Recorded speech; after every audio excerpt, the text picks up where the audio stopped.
우리 인생에서 겪는 여러 가지의 싸움과 전쟁을 연상하게 됩니다.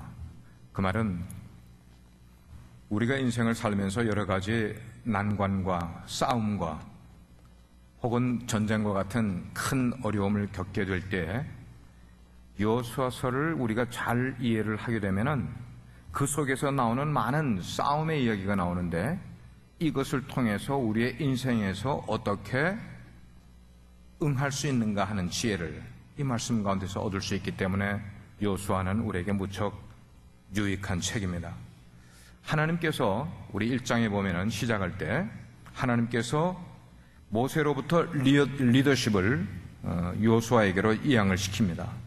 그래서 그 리더십을 이양받은 여호수아가 이제 이스라엘 백성을 이끌고 가나안 땅으로 들어가라는 하나님의 명령을 받게 됩니다.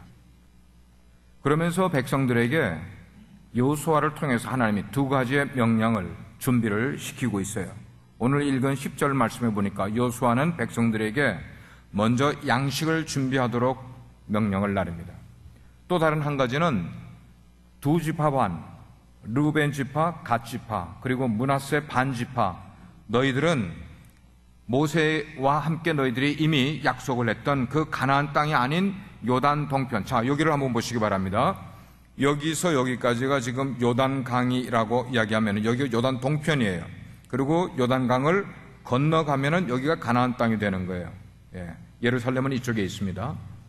그런데 지금 르우벤 지파, 갓 지파, 므낫세 반 지파는 일전에 모세에게 부탁을 하기를 우리들은 가만 보니까 이쪽에 가서 사는 것보다 여기가 더 좋을 것 같다는 생각이 들어서 모세에게 요청을 했단 말이에요. 우리는 가나안을 다 점령을 하고도 여기에 들어가서 살지 않고 여기서 살기를 원합니다. 허락해 주십시오. 라는 부탁을 했었어요.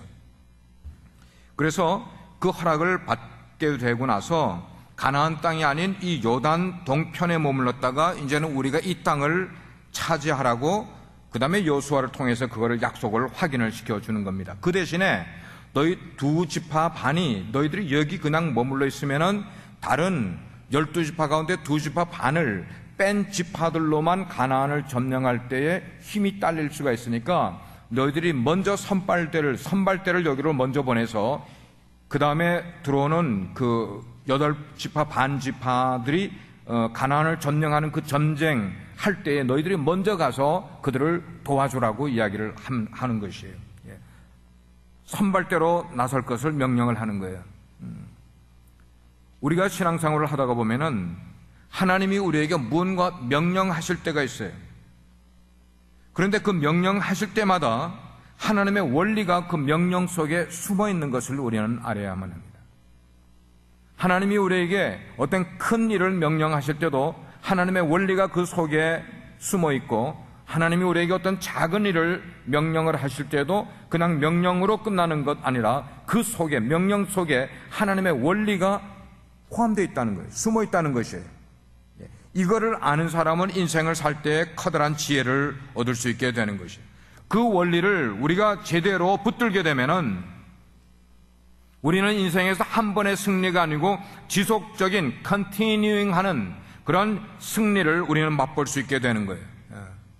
그러므로 오늘 우리가 이 여호수아를 통하여 이스라엘 백성에게 두 가지의 명령이 나르는데 그 두 가지의 명령을 이해를 잘 하게 되면은 우리는 이 신앙을 우리가 현재 살아가는 세상이 아무리 힘들고 어려운 환경이 열악한 그런 데라 할지라도 우리의 인생과 우리의 신앙을 점검해 볼 수 있는 세 가지의 중요한 원리를 얻게 된다는 것이에요. 그 가운데 두 가지만 오늘 저녁에 나누려고 그래요. 먼저 10절과 11절을 다시 한번 보시겠어요. 자, 10절과 11절 같이 한번 다시 읽어보겠습니다. 시작. 이에 여호수아가 그 백성의 관리들에게 명령하여 이르되 진중에 두루 다니며 그 백성에게 명령하여 이르기를 양식을 준비하라. 사흘 안에 너희가 이 요단을 건너 너희의 하나님 여호와께서 너희에게 주사 차지하게 하시는 땅을 차지하기 위하여 들어갈 것임이라 하라. 자, 이 10절 말씀 가운데 보니까 어떤 단어가 나오는가 하면 양식을 준비하라고 말씀을 하는 거예요. 양식을 준비하라. 이 말이 무슨 말일까? 이게 명령인데 양식을 왜 준비하라고 그럴까? 이 말을 이해하기 위해서 잠깐 설명을 드리면은, 지금까지는 요단강을 건너기 직전, 지금까지는 그들이 무슨 양식을 먹고 살았습니까? 만나를 먹고 살아왔어요. 지금 만나를 먹고 살아오던 때였어요. 근데 그 만나는 하나님의 명령에 따라 그날 먹을 것만 주워와서 먹으라고 이야기했어요. 만약에 이틀분을 거두오면은, 아침에 나가서 이틀분을 거두오면은 그 여분의 것은, 하루 먹을 것 이상의 것은 다 상해버린다 그래요. 욕심 많은 사람, 내일에 대해서 걱정이 많은 사람은 이틀분, 사흘분을 한꺼번에 모아왔을 거예요. 근데 모아오면 뭐랍니까? 하루분 빼고 나머지는 다 상해버렸는데, 만나가. 근데 지금 하나님의 명령이 말씀하는 것은 양식을 준비하라고 말씀을 하고 있는 거예요. 왜 준비하라고 하느냐? 아마 그것은 이제 가나안 정복할 때에 정복군이 먹어야 될 양식이 없잖아요. 들어가면은 매일 만나를 먹는 사람들인데, 그렇기 때문에 양식을 미리 준비시켰다가 정복할 때에 쓸 군량미를 미리 너희들이 예측을, 그러니까 비축을 하라고 그런 말씀을 하는 내용인 것을 보게 되는 거예요. 그래서 우리가 지금 읽지는 않았지만 여호수아 5장 12절로 가면은 이런 말씀이 나와요. 설명 가운데 한 절이 딱 그런 말씀이 나와요. 그 땅의 소산물을 먹은 다음 날에, 그 땅이라는 것은 가나안을 말합니다. 가나안 땅의 소산을, 그들이 가나안 땅을 점령을 하고 농사를 지어서 처음 추수를 하여 소출하여 얻은 그 음식을 먹은 그날부터 만나가 그쳤다, 성경이 기록을 하고 있어요. 만나가 그쳤으니 이스라엘 사람들이 다시는 만나를 얻지 못하였고 그 해에 가나안 땅의 소출을 먹었더라, 그런 말씀이 기록되어 있어요. 하나님을 믿는 사람들 가운데 어떤 사람은요, 나는 아무런 노력도 하지도 않아, 나는 움직이려고 하지도 않아, 노력하려고 하지도 않아, 그러면서 뭐만 쳐다보는가 하면 하늘만 쳐다보면서 하나님이 나에게 먹을 것이나 입을 것이나 어떤 문제든지 다 채워주시는 것만 기다리는 것을 신앙이라고 생각하는 사람들이 때때로 신앙인들 가운데도 있는 것을 봐요. 근데 그렇지 않다는 거예요. 그렇지 않다는 거예요. 하나님께서는 우리에게 믿음이라는 걸 주셨어요. 뿐만 아니고 기회를 주셨어요. 하나님은 때때로 우리 인생에게 정말로 좋은 기회를 주십니다. 하나님의 뜻을 깨닫지 못하는 사람은 그 기회가 주어짐에도 불구하고 그것이 하나님께로부터 온 기회인 줄 모르고 넘어가는 바람에 인생에 좋은 것을 얻지 못하는 때도 있어요. 자, 이렇게 하나님이 우리에게 믿음을 주시고 기회를 주실 때 그거를 어떻게 해야 되는가 하면 철저하게 준비를 해야 하는 거예요. 준비를 하고 그 다음에는 하나님의 인도하심 가운데로 나아가는 것, 이것이 하나님이 우리에게 원하시는 방법이 바로 그런 거예요. 너희들이 인생을 살 때 첫째는 철저히 준비하라. 두 번째는 하나님 인도하심 가운데로 너희들이 나아가야 된다. 그냥 가만히 있지 말고. 열왕기상을 보게 되면은 엘리야의 이야기가 나와요. 엘리야가 갈멜산 위에서 바알과 아세라를 섬기는 그 거짓 선지자 850명과 850대 1 영적 전쟁을 갈멜산 꼭대기에서 하게 되는데, 하나님의 명령 따라 엘리야가 거기다가 제단을 쌓았어요. 제단을 쌓았더니 하늘에서 불이 내려와 그 제단에 있는 모든 것을 다 훑어가 버렸다고 성경은 기록을 하고 있어요. 제단을 다 쌓으니까 그 다음에 하나님께서 그 위에 불을 내려주시더라는 것이에요. 준비된 제단이 있어야만 불이 내린다는 사실. 우리가 신앙생활에서 제단을 쌓지 않으고 불이 내릴 것을 기대하는 어리석은 삶을 살아서는 안 되는 것을 말씀하고 있는 거예요.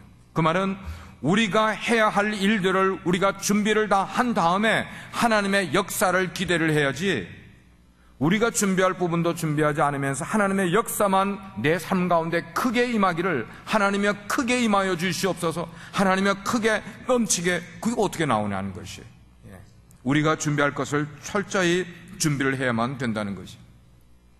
근데 이런 모습이 있어요. 우리가 신앙생활을 시작한 지 오래 안 되는 초보적인 신앙생활, 신앙이 연약할 때는 하나님께서 우리에게 특별 은총을 베푸시는 거예요. 잘 들으셔야 돼요. 신앙의 초보이거나 우리의 신앙이 약할 때는 하나님께서 우리에게 특별 은총을 부어주셔요. 그러다가 우리의 신앙생활이 시간이 지나면서 조금씩 성숙하면 성숙할수록 그때는 하나님께서 우리에게 특별 은총을 보내주시는 것보다는 일반 은총이라는 단어를 써요. 일반 은총을 통해 우리 가운데 역사하시는 거예요. 다시 말하면 처음에는 하나님께서 특별한 기적과 같은 일들을 우리에게 보여주시는 거예요. 사인을 보여주시고 우리의 삶 가운데 기적과 같은 기도 응답을 들어주시는 그런 일들로 우리의 신앙의 초보 때는 그렇게 해주시다가 우리의 신앙이 점점 자라가면 자라갈수록 그 다음에는 어떤 특별한 기적적인 사건을 우리에게 일으켜 주시지 아니하고 그 다음에는 보통의 삶 속에서 일상적인 그런 삶 속에서 하나님이 일하시는 모습을 우리는 경험하는 거예요. 이 문제에 대해서 이제 여러분들이 아리까리하게 생각을 할 때가 있게 되는 것입니다. 만나라는 특별 은총이었어요. 만나는 이스라엘 백성들에게. 왜냐하면 광야를 지나가게 될 때 그들이 애굽에서 나온 믿음 없는 사람들이 광야를 지나가면서 하나님의 특별 은총을 경험할 필요가 있었어요. 그래서 그럴 때는 만나라는 특별 은총을 하나님이 이스라엘 백성으로 하여금 먹이시던 하나님께서 이제 광야를 다 지나서 요단강을 건너 가나안 땅, 젖과 꿀이 흐르는 축복의 땅으로 들어간 다음에 하나님이 계속해서 특별 은총 만나를 내리실 이유가 어디 있냐는 것이에요. 우리 이걸 알아야 돼요. 가나안 땅에 들어간 사람들에게는 특별 은총을 그들에게 만나를 먹일 이유가 없는 거예요. 이제는 뭐냐면은 농사를 지어서 그들이 스스로 농사를 지어서 양식을 만들어 가도록 인도하시는 바로 이것이 하나님의 방법이라는 것이에요. 우리 신앙으로 표현하면은 여러분들이 이해는 하겠지만 제가 한번 설명을 드리면은 신앙의 초보 때는 무언가가 확실히 하나님의 은혜와 능력과 하나님의 계심을 경험하게 하기 위해서 우리의 기도가 어려운 기도도 선뜻 응답을 받을 때가 있어요. 그러나 우리의 신앙이 자라는 거예요. 말씀을 먹고 신앙생활 하나님과 점점 가까이 하면서 자라게 되면은 이제는 그러한 놀라운 이적과 같은 일들의 응답을 받지 아니하고도 하나님의 말씀만 통하여서도 하나님의 은혜를 경험할 수 있어야만 된단 말이에요. 이해가 되십니까? 사도행전 보셔요.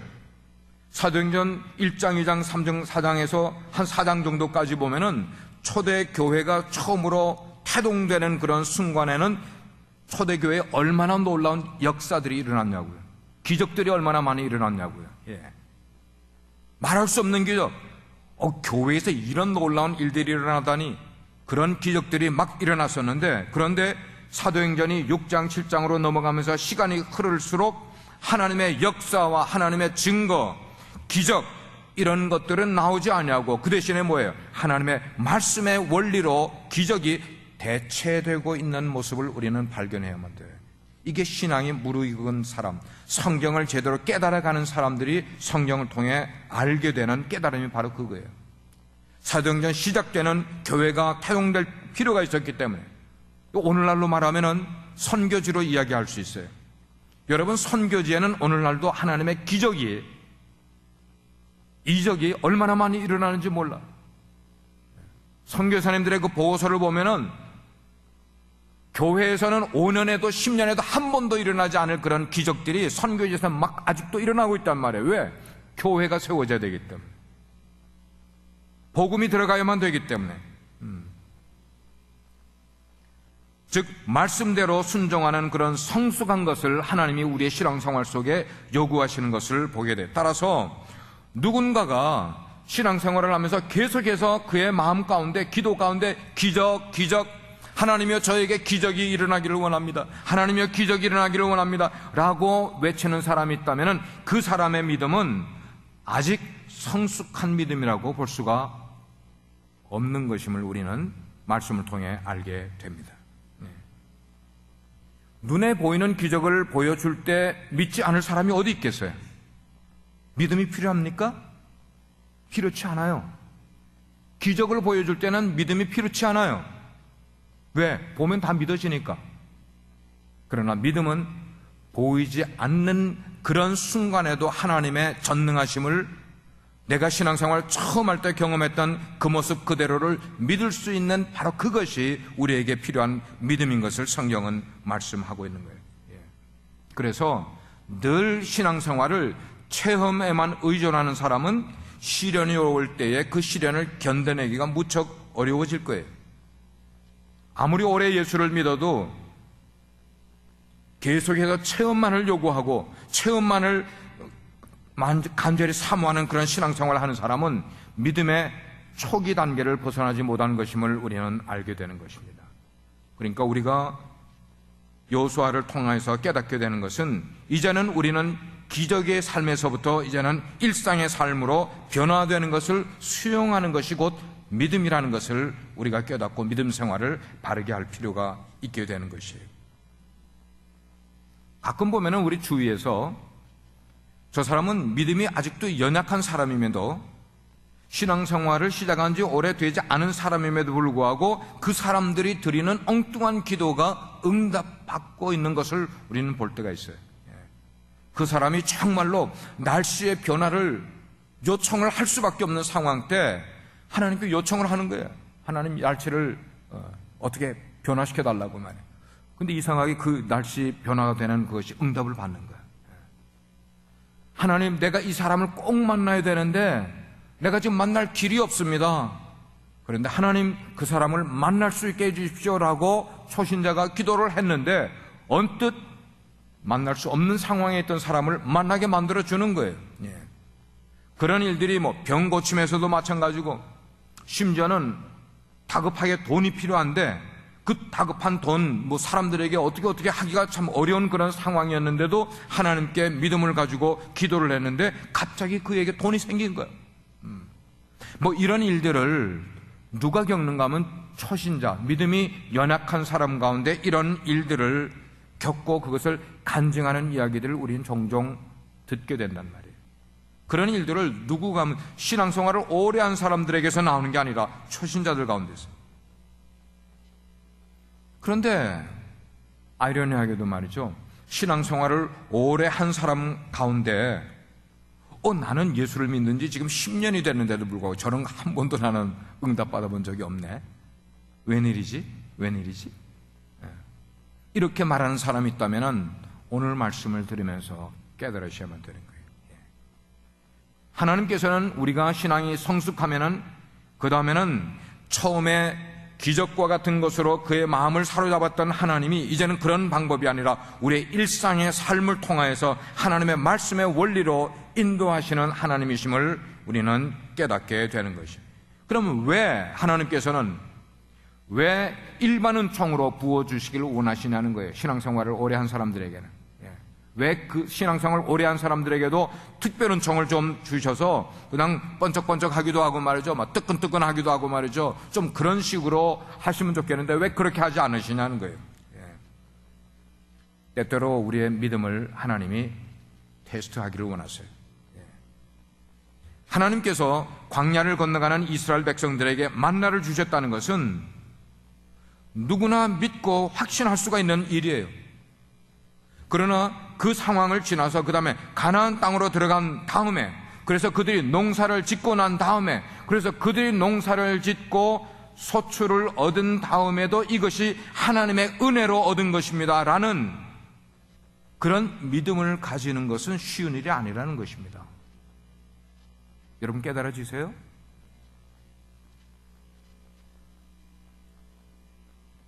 우리에게 어떤 놀라운 일이 일어날 때 그때 하나님이 나에게 역사하시는 것은 우리는 쉽게 이해를 하는 것이지만 그것이 아니라 우리가 가나안 땅에 들어가서 우리의 노력으로 농사를 짓고 그 농사지은 소출을 얻을 때에도 하나님의 은혜를 감사할 수 있는 믿음은 이게 쉬운 믿음이 아니라는 것이에요.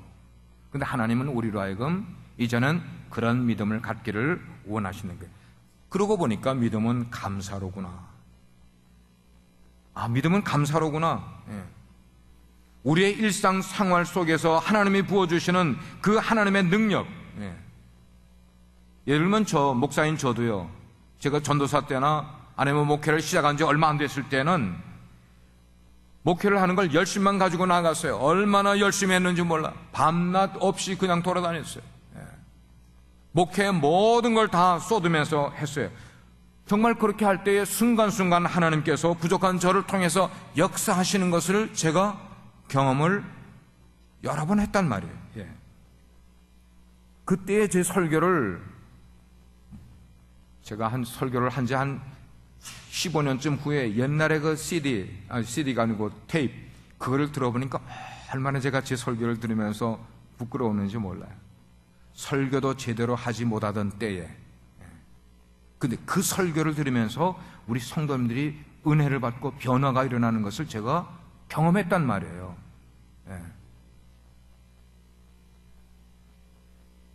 하나님, 그래서 제가 그때 더 하나님께 요청하기를 그랬어요. 하나님, 계속해서 이런 일들, 성도들이 제 설교를 들으면서 은혜 받는 그런 일들이 계속 일어나게 허락해 주세요. 그렇게 하나님께 기도한 적이 저에게 있었단 말이에요. 그렇지만 하나님께서는 저를 계속 그렇게 쓰지 않으시더란 말이에요.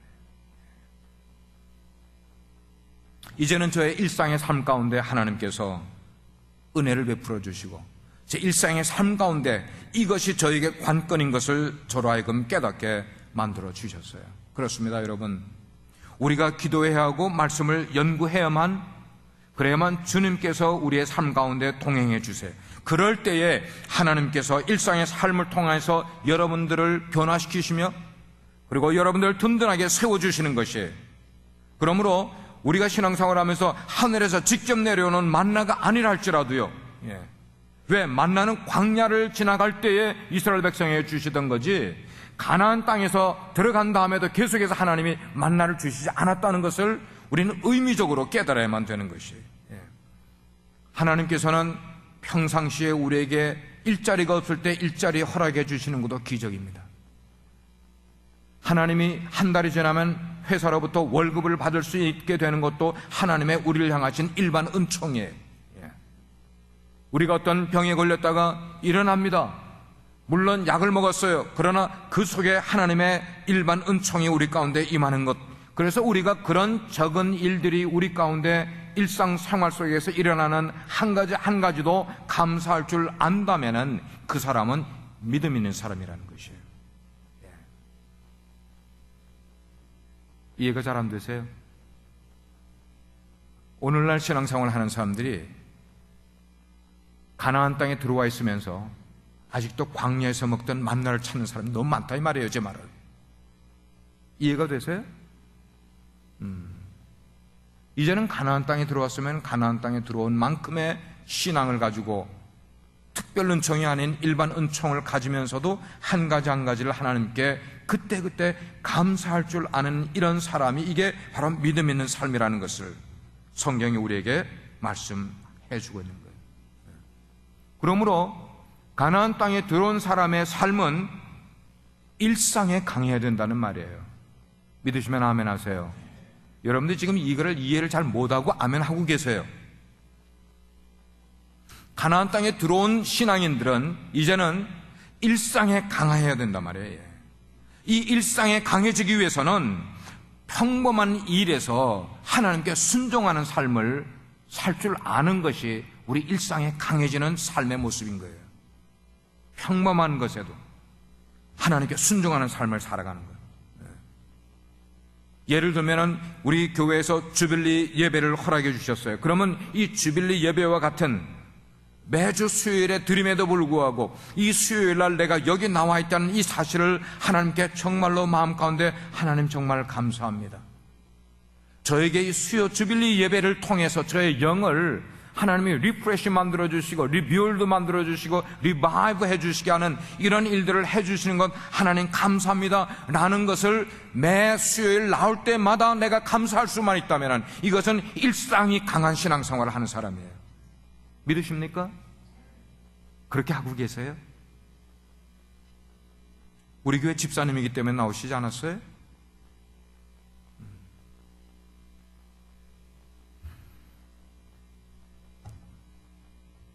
그래서 그런 것들을 우리의 삶의 계기로 해서 우리의 일상이 변화되기를 바라시는 하나님의 은혜가 우리 가운데 촉촉이 담배와 같이 우리 가운데 임할 수 있는 그런 삶.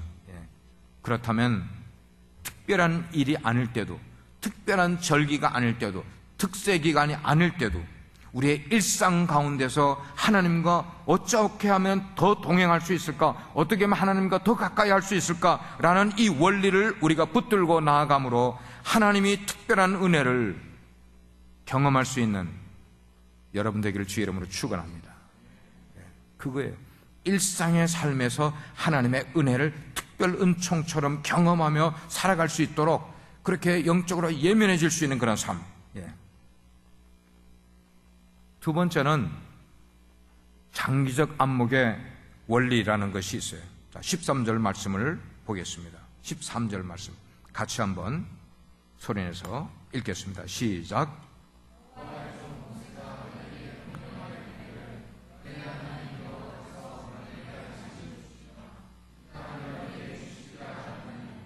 너희는 그 말을 기억하라. 여기서 모세가 그들에게 명령한 그 말을 너희는 기억하라 그랬어요. 모세가 너희에게 명령했던 그 내용을 너희들은 기억하라. 그게 무슨 명령이었나는 것이에요.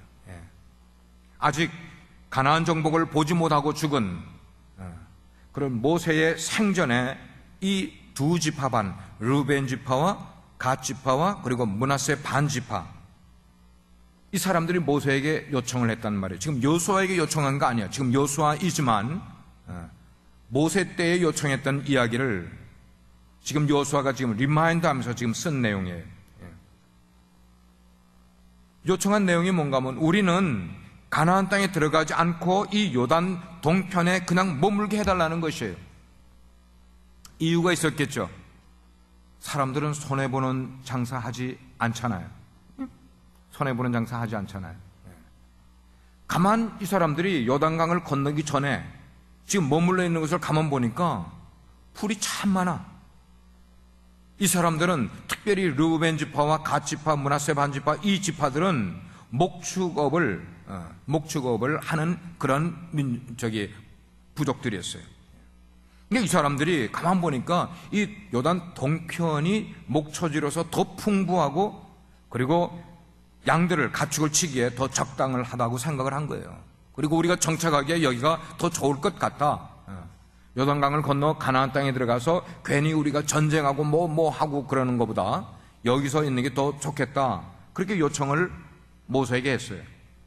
모세가 가만 그 요청을 듣고 생각을 해보니까 지난날에 가나안 정탐꾼을 40년 전 이야기입니다. 이스라엘이 출애굽에서 40일 동안 광야를 건너와 요단강을 목전에 두고 가나안 땅, 요단강만 건너면 가나안 땅에 들어가는데 정탐꾼을 보냈잖아요. 출애굽한 지 40일 만에.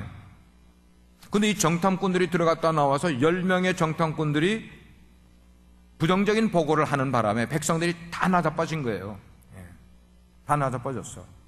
우리 못 들어갑니다. 우리 못 들어갑니다. 우린 저들에게 아주 그냥 메뚜기처럼 그냥 짓밟힐 수밖에 없는 민족입니다. 저 사람들은 너무나 강대한 민족입니다. 그 말에 그만 혼비백산해서 다 나자빠졌어요. 그러면서 우리 가운데 새 지도자를 세워서 그의 인도를 따라서 우리 애굽으로 돌아가자라는 말까지 한 거예요. 그 말에 씨가 되어서 그들은 40년 동안 광야를 방황하게 되었습니다. 하나님께서 결국 그 요청을 이렇게 다 들었을 때 모세가 그 르벤 갓 므낫세 반 지파의 그 요청을 듣고는 마음 가운데 낙심이 됐어요. 이 사람들이 또 정신이 없구나. 정신이 없구나. 그렇게 그들의 잘못된 요청을 지적을 해줬지만, 그리고 그들의 불순종함을 책망하였지만, 결국 모세는 조건부로, 그 조건은 뭔가 하면 그 대신 너희들이 용사들을 미리 요단강을 건너 가나안 땅에 들어가서 뒤에서 쳐들어갈 이스라엘 군대들과 합세해서 그들의 싸움을 도와주라. 그리고 나서 싸움이 끝난 다음에 다시 요단강을 건너와 요단 동쪽에서 살아라. 지금 그렇게 조건부로 허락을 해주게 된 거예요. 그러면 여러분에게 한번 질문해 볼게요. 이 두 지파 반에 모세를 향한 그 요청, 그래서 요단 동편에 머무르기로 결단한 그 결단이 믿음의 선택이었을까요? 아니면 불신앙의 선택이었을까요? 어떤 선택이었을 것 같아요? 예?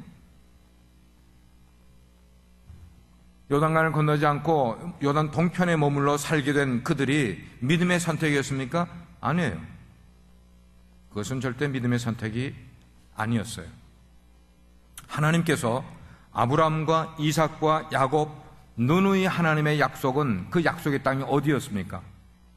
가나안 땅이었어요. 가나안 동편이 아니었단 말이에요. 에덴의 동쪽이 아니었단 말이에요, 여러분.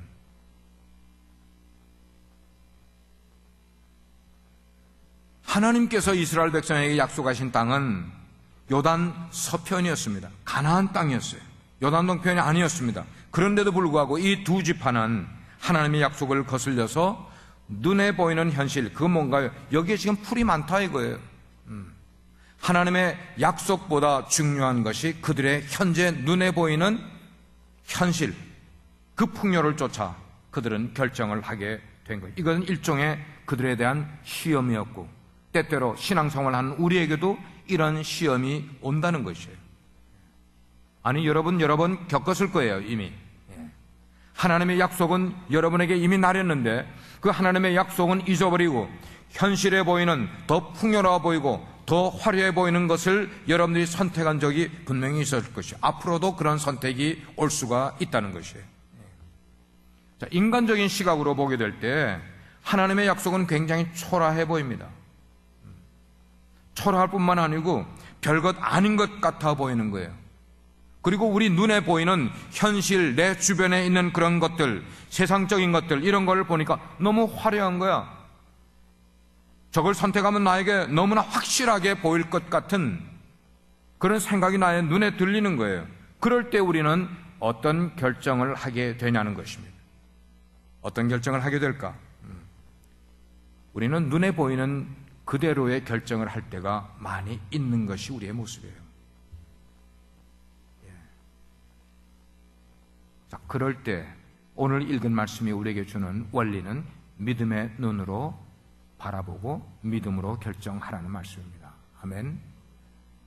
여러분이 아멘은 하시는데도 실제의 삶에서는 눈에 보이는 대로 결정하지 마시기를 바라요. 하나님의 축복을 누리는 분들 되시길 바라요. 여러분, 믿음이란 무엇입니까? 우리의 모든 결정이 곧 믿음인 거예요. 우리가 무언가 사람을 뽑는 것도, 우리가 어떤 일을 선택하는 것도 육신의 눈이 아니라 어떤 믿음의 눈을 의지해서 우리가 하게 될 때에, 하나님께서 주신 그 믿음의 눈으로 바라볼 때에 우리는 장기적인 안목에서 그 일을 결정할 수 있게 되는 것이에요. 사람을 볼 때도 마찬가지고요. 늘. 그런 의미에서 저는 예수 안 믿는 사람들이 예수 믿는 사람인데 예수 믿지 않는 사람을 골라서 결혼을 했다가 실패한 사람들이 좀 용기 있게 나와서 간증을 해줬으면 좋겠어요. 아니면 나는 하나님의 약속을 따르지 않고 내 세상적인 눈으로 바라보아서 현실을 바라보고 결정을 했다가 내가 실패했습니다, 망했습니다 하는 이야기를 실제로 나와서 좀 사람들에게 간증할 수 있는 용기가 있었으면 좋겠어요.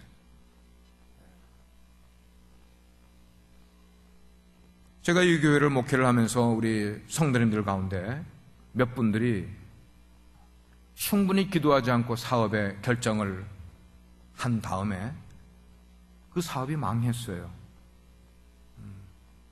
망했어요. 그리고 저에게 이야기 안 하면 좋은데 저에게 이야기를 하셔요. 뭐라고 이야기하는가 하면, 목사님, 그때 차라리 그때 그 사업을 하지 않고 그 돈의 절반이라도 건축원금으로 드렸으면 얼마나 좋았을까를 생각해 봤어요. 이런 후회스러운 말을 왜 합니까? 예? 믿음의 눈으로 우리가 보고 믿음의 눈으로 결정을 하면 그런 후회스러운 일을 만들지도 않을 뿐만 아니고 나중에 후회스럽게 하지 않을 것 아니냐는 것이에요.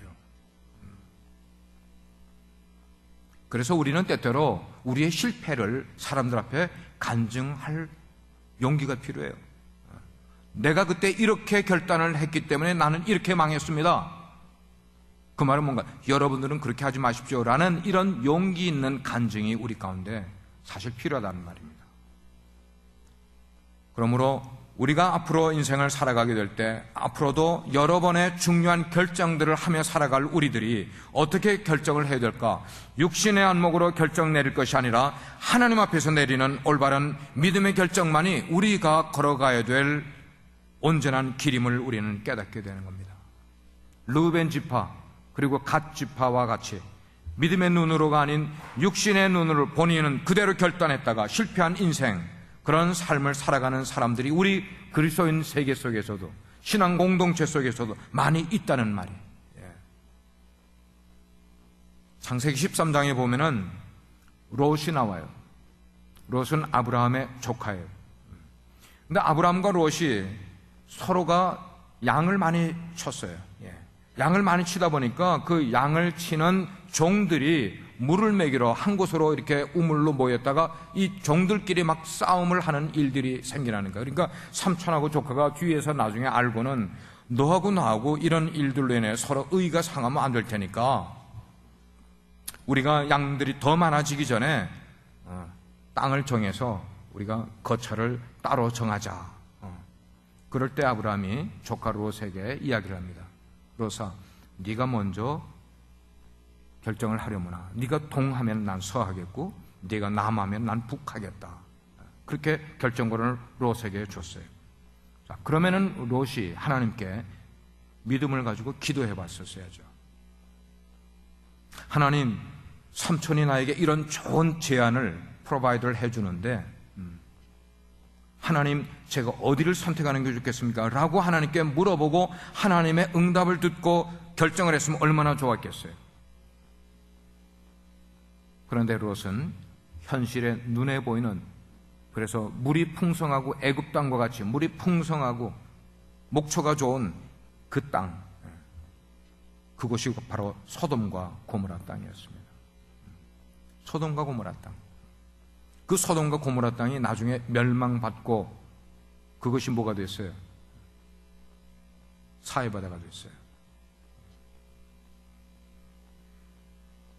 그렇게 선택하게 될 때 아브라함은 믿음의 눈을 가지고 하나님의 약속을 먼저 생각을 했어요. 하나님이 나에게 가라고 하는 것은 가나안 땅이었다. 약속의 눈으로 바라보고 그 하나님의 약속대로 선택을 했어요. 아무 제약이 없었어요. 그 한 번의 선택이 두 사람의 운명이 바뀌는 그런 모습을 보게 됩니다. 오늘 말씀을 맺겠습니다. 그러므로 우리는 이제 하루하루를 살아가며 우리 인생을 살아가게 될 때 여호수아를 우리가 생각을 하자는 말이에요. 그래서 아브라함의 길을 걸을 것인가 아니면 롯의 길을 걸을 것인가, 우리 앞에 이런 선택의 기로가 분명히 오게 될 때에 이것은 우리 전체 인생 가운데서 굉장히 중요한 자세가 그때 필요하다는 것이에요. 그래서 우리에게는 늘 그런 선택의 기회가 있을 때 믿음의 눈이 우리에게 필요함을, 그 믿음의 눈이라는 것은 뭐예요? 하나님의 나를 향하신 약속을 유념해서 그 약속을 기억하며 무슨 결정을 하자는 것이에요. 그래서 내가 내려는 모든 결단 가운데 하나님을 먼저 고려해야만 우리는 우리 인생에서 지속적인 승리를 얻는 삶을 살아가게 된다는 것입니다. 오늘 제목, 지속적인 승리를 우리가 얻기 위해서는 어떻게 해야 되느냐. 우리의 모든 결단에 하나님을 고려하면서 믿음의 눈으로 하나님께 기도하자는 것이에요. 그리고 매 순간 우리 앞에 놓인 여러 가지 유혹들이 많이 있어요. 현실적인 유혹들이 있어요. 그런 걸 이기는 하나님의 백성들이 되기 위해서는 이 자리에 나오신 여러분 한 분 한 분들, 그것은 눈에 보이는 것 아니라 하나님의 약속과 그리고 그것을 믿는 믿음을 가지고 결단하는 귀한 하나님의 백성 되기를 주님의 이름으로 축복합니다. 기도하시겠어요? 하나님, 우리의 인생은 크고 작은 많은 싸움을 해가면서 그 싸움에서 이기기도 하고 지기도 하며 살아가고 있습니다. 그것은 곧 여호수아가 이스라엘 백성들을 광야를 다 건너고 그리고 약속의 땅 가나안에 들어가면서 이루어지는 많은 상황과 동일한 것 같습니다. 그래서 성경은 우리에게 오늘도 교훈하고 있습니다. 여호수아를 통해 우리에게 주시는 그것은 늘 준비하고 있으라는 것입니다. 철저히 준비하고, 그리고 하나님의 뜻을 찾아 하나님 앞에 나아가는, 그래서 하나님 계신 앞으로 나아갈 줄 아는 우리의 삶의 태도를 갖게 은혜 베풀어 주시기를 간절히 기도합니다. 앞으로도 우리 성도들의 걸어가는 걸음걸음 앞에 무수한 시련과 연단이 오게 될지라도 흔들리지 않기 위해서는 먼저 하나님 중심으로, 하나님을 생각하면서, 하나님이라면 이때 어떻게 결정하실까를 생각하면서 그 약속을 기억할 수 있는 주의 백성들 되게 해 주옵소서. 오늘도 주께서 그렇게 인도하실 줄 믿고 예수 그리스도의 이름으로 기도합니다.